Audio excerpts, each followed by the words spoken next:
네, 반갑습니다. 리얼미국 주식입니다. 오늘 리얼미국 주식은 AI 부채 폭탄 돌리기 OECD 섬뜩한 경고 보고서입니다. OECD가 이번에 조금 경고 보고서를 냈는데 어떤 내용인지 하나하나 알아가시면 좋을 것 같습니다. 이번에 OECD가 얘기하기를 주가 조정 가능성이 좀 있습니다라고 얘기를 했습니다. 일단은 AI 기업들이 증시를 떠받치고 있고, 그다음에 너무 투자자들이 과도하게 낙관하고 있더라. 그리고 돈을 빌리는 것도 깔끔하지 못하다.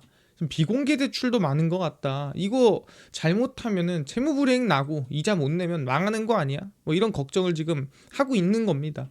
근데 OECD에서 꼬집는 지금 이 비공개 대출이나 아니면 대출을 했음에도 이거 좀 위험한 게 뭐냐, 이거에 대해서 여러분들이 알고 있어야 돼요. 그냥 조정 가능성이 있다는 게 아니라 그 대출 자체에 좀 문제가 있는 것 같다라고 얘기를 하는 거죠. 그거에 대해서 대표적인 게 뭐냐면 바로 메타입니다. 이번에 메타가 하이페리온 착공에 들어갔습니다. 하이페리온이 뭐냐? 초거대 AI 경쟁에서 뒤처지지 않기 위해 약 13조 원을 투입해서 데이터 센터를 건설을 한 건데, 중요한 건 이 13조에 돈이 있느냐? 없어요. 이거 다 대출 받거나 아니면 채권 발행해가지고 남의 돈으로 이번에 건설을 하는 겁니다.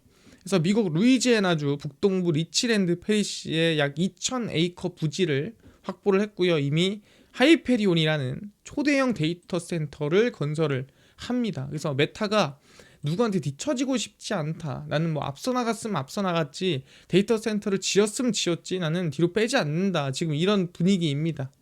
총 9개 건물로 구성될 하이페리온 단지는 연면적이 디즈니랜드보다 넓은 400만 제곱피트 규모에 달하며 2030년 가동을 목표로 합니다. 누가 봐도 이거 13조면 돈이 엄청 많이 들어가는 거고 엄청난 대규모죠.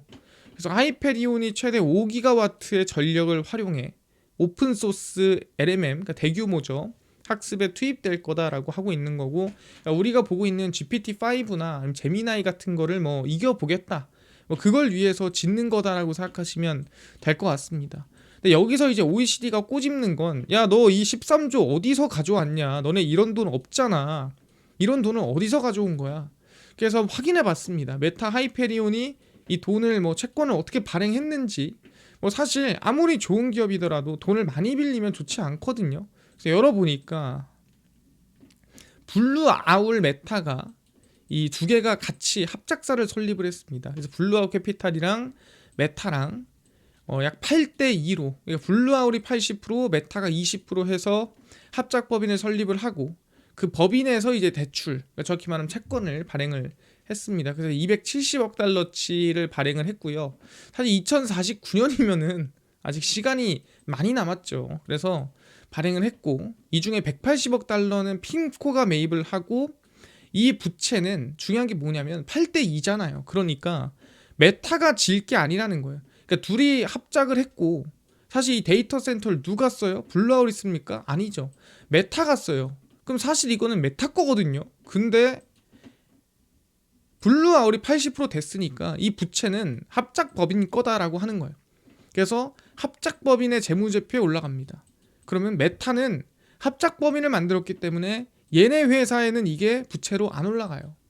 그래서 메타는 데이터 센터를 임대하고, 왜냐면 지분이 20%라 자기 거 아니거든. 그래서 임대하고, 이 임대료는 합작법인이 채권 원리금 상환이나 블루아울에 대한 배당금으로 사용이 됩니다. 그래서 돈 주고 빌려요, 데이터 센터를. 자기를 위한 데이터 센터를 같이 만들어서 부채는 합작법인 거고 쓰는 건 자기가 다 쓰는데 거기에 임대를 합니다. 그래서 메타가 4년마다 임대 계약을 끝낼 수 있는 옵션을 가지고 있는데, 근데 사실 이거 임대 계약 메타가 끝내면 돈을 아무도 안 주잖아요. 그 채무 불이행 나오면 어떡해? 메타는 나 계약 끝낼 거야. 그럼 웃긴 건 뭐냐면 임대 계약이 메타 재무제표에 장기 부채로 반영되지 않도록 일단 한 거거든요. 그러니까 이게 뭔 소리냐면은 4년마다 끊으면 이게 임대 계약 길게 해가지고 이 돈 줘야 되는 게 장기 부채로 안 들어가고, 메타가 이제 이 재무제표상에서 최대한 좀 건강할 수 있게끔 사실 구조를 짜놓은 겁니다. 돈을 빌리는 것도 내가 빌리는 게 아니고 쓰는 건 내가 다 쓰는데 또 장기 부채로 안 잡히고. 근데 중요한 건 뭐예요? 만약에 4년 뒤에 계약 끝내면 어쩔 거야? 그러면은 블루아울이 다 뒤집어 쓰는 거 아니야? 그럼 이거 굳이 블루아울이 왜 돈 되는 거야? 뭐 책 잡혔니? 얘기할 수도 있단 말이죠. 근데 보면은 메타가 혹시 중도에 임대 계약을 끝낼 경우, 합작법인이 데이터 센터를 매각해 채권자들에게 매각 대금을 지급합니다. 당연한 거 아니겠습니까? 쓸 사람이 없는데 뭐하러 데이터 센터 들고 있어요? 그냥 던져야죠. 근데 던졌어. 근데 만약에 원금이 안 나와. 손실이 좀 있어. 그럼 어떻게? 채권자들에게 지급해야 할 금액과 블루아울의 투자금 그리고 약속한 이익에 미치지 못하면 웃긴 거 이거는 누가? 지분 20%밖에 없는 메타가 보전합니다. 그러니까 사실 이거는 뭐예요? 메타가 그냥 자기 채권 발행해서 자기가 데이터 센터 지어서 자기가 쓸 거를 만든 건데 자기네 이 재무상태표에다가 나쁘게 안 보이게 하려고 그다음에 채권이나 부채를 안 늘리려고 이런 식으로 돌려서 합작법인으로 채권을 발행하고 합작법인 재무제표에 올리고 자기네 재무제표에는 안 올리게끔 구조를 만든 거죠.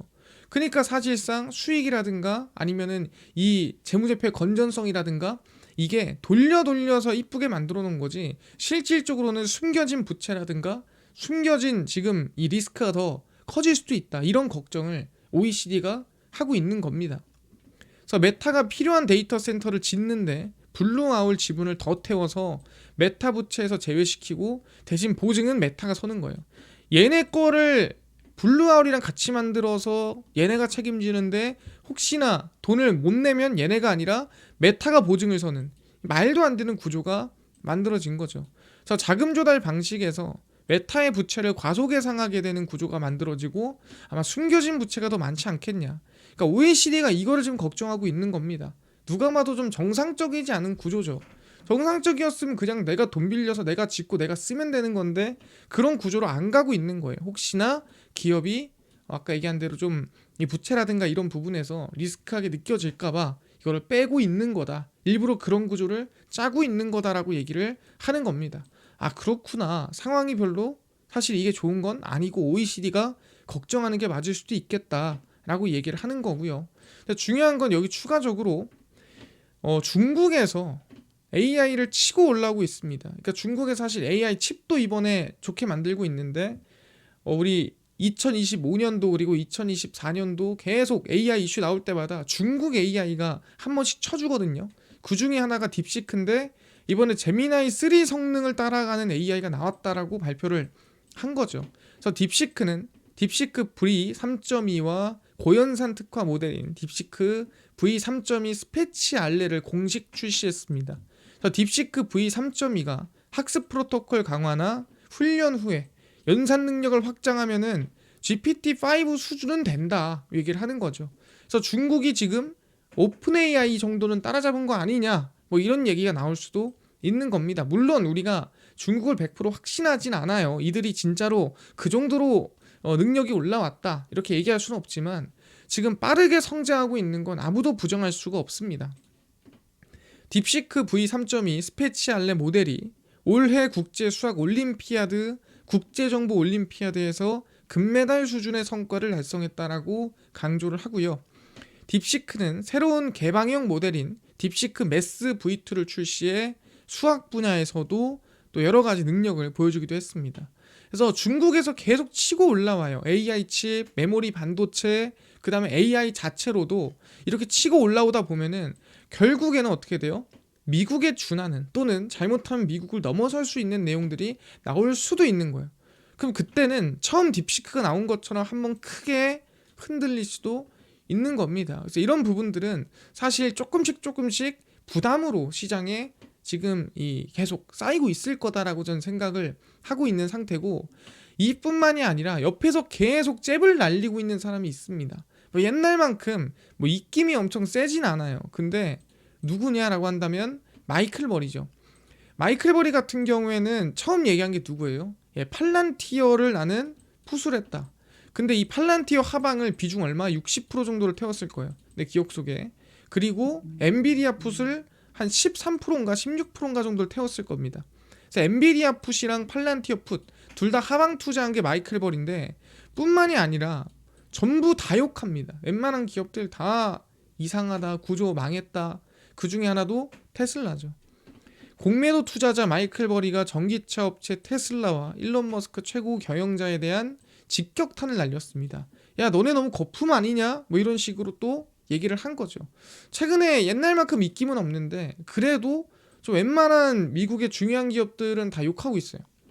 버리가 테슬라의 주가가 지나치게 높으며 머스크 CEO의 높은 연봉으로 인해 하락할 것으로 전망이 된다. 오랫동안 터무니없이 고평가돼 있다. 머스크의 1조 달러 보상안이 테슬라를 많이 끌어내릴 거다라고 경고를 했습니다. 그래서 자율주행차 기술에도 주력하다가 또 경쟁에 부딪히자. 그러니까 이거 파다가 안 되니까 저거 파고, 저거 파다 안 되니까 이거 파고, 너 그런 거 아니냐? 뭐 이런 식으로 이제 경고를 하고 지적을 한 거죠. 그러다 보니까 마이클 버리가 계속 이제 미국에 있는 주요 기업들, 또 AI 빅테크들 계속 욕하고 하방이다, 하락한다, 안 좋다, 좀 이런 식으로 약간 사실 저주를 하고 있습니다. 그러다 보니까 좀 괜찮다라고 생각하는 사람들도 조금씩이지만 의심을 하고 지금 시장에 대해서 좀 걱정을 하고 있는 느낌이 좀 있지 않나라는 생각을 하고 있거든요. 특히 여기저기서 걱정을 하다 보니까. 그래서 저는 지금 상황에 대해서는 어느 정도 좀 계획을 한 1, 2주 단위로 잡고 가는 게 맞다라고 생각을 합니다. 길게 보면은 당연히 오르던 거는 내릴 거고 내리던 거는 오를 텐데 이거를 우리가 1, 2주 단위로 전략을 좀 잡는 게 중요할 것 같고요. 그래서 결론입니다. 일단 12월 초에 양적 긴축이 종료가 됐습니다. 그러니까 유동성이 줄어드는 게 끝났다라는 거는 일단 시장에는 긍정이에요. 근데 금리나 기대감이 또 나오고 있죠. 12월 10일에 FOMC 이것도 긍정이에요. 그러니까 지금 시장은 사실 긍정적인 이슈가 조금 더 많은 거는 맞습니다. 언제까지? 12월 10일까지는. 그래서 이때까지는 전 증시가 그렇게 나쁘지 않을 거다. 뭐 올라가거나 반등을 하거나 하더라도 완만하게라도 올라올 거고 좀 지지부진하게라도 박스권을 만들 거고 뭐 크게 빠지거나 12월 10일까지는 그렇게 흘러가진 않을 것 같아요. 근데 이제 그 이후에 뭐가 있냐면 12월 18일 일본 기준금리 인상이 될지 말지가 있습니다. 최근에 우에다 총재를 보시면은 금리 인상에 대한 가능성을 약간 언급을 했죠. 그러다 보니까 혹시 12월 18일에 금리 인상하는 거 아니야? 라는 걱정이 되는 거죠. 왜? 혹시나 일본이 기준금리 인상을 하면 엔화 강세가 나오고 엔화 강세가 나오면서 일본 채권금리가 상승을 하면은 우리가 흔히 얘기하는 엔캐리 트레이드 청산이라고 해서 일본 자금이 해외에서 다시 일본으로 돌아오는 일이 생기지 않겠느냐. 근데 옛날처럼 엄청난 물량이나 엄청나게 많은 돈이 일본으로 다시 돌아가는 게 아니라 적어도 일부 어느 정도는 영향을 줄 수도 있다라는 거죠. 옛날처럼 막 이렇게 영향 주는 게 아니라 그래도 어느 정도 하방 압력 정도는 줄만한 흐름이 나오지 않겠냐.